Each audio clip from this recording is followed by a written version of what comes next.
What's up, Pocketers? Welcome back to the class. How are you doing?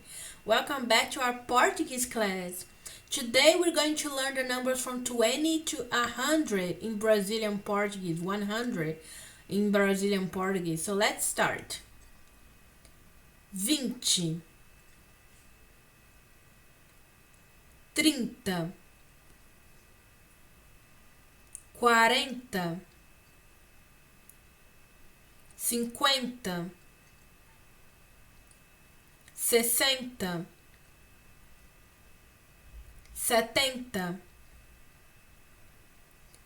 80, 90, 100. Okay, so now let's learn how to say the numbers in between from 21 to 29. You just say 20 plus the number, the next number, of course. For example, 21, 22, 23. It's the same pattern for the others. 31, 42, for example.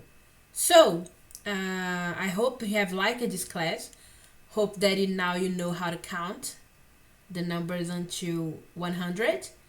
And I hope that you have a great weekend if you are on Friday. I don't know which day you are, but I hope that you have a great day and see you in the next pocket language class, okay? So pocket, go.